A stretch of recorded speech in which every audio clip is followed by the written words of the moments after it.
35 opposition MPs hope ZANU-PF secure 2/3 majority as bill moves to Senate. Sarapena Mashko Mdani Wachis Mnangagwa's 2030 bid moves closer.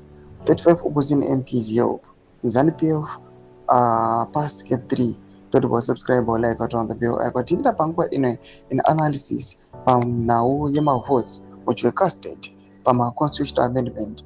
Pangwa in a Yamona Mobile Yam Jensen. Zimbabwe's controversial constitution amendment, Bill number 3, has declared the National Assembly after lawmakers voted 216 to 42 in favor, comfortably surpassing the 187 votes required for a 2/3 majority.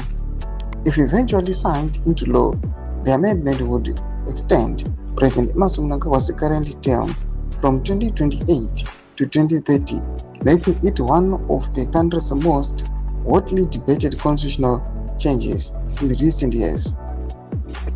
The vote sparked immediate political controversy after CCC MP Cotton Wende claimed ZANU-PF lacked the numbers on its own and was only able to secure passage because 35 opposition MPs voted alongside the ruling party, while 22 legislators abstained. The opposition MPs' support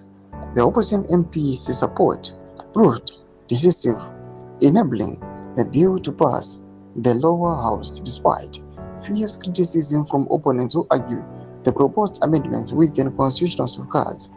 The legislation now heads to Senate, where it will face further debate and another crucial vote before it can become law. Doma developments are pangwa ine tiona kuti the bill roenda ku Senate but pangwa inoi zvitori pachena zvozikana nemunhu wese kuti kunga kutori nenhau ku the lower house but tikona kuyapasa ku Senate inongozikanwa kunzi iri ngori walk over. Kana kumesi kuchemedo zofungira enyi matu diva mzere wechitu kwechi. So subscribe or like, or share on the bell icon.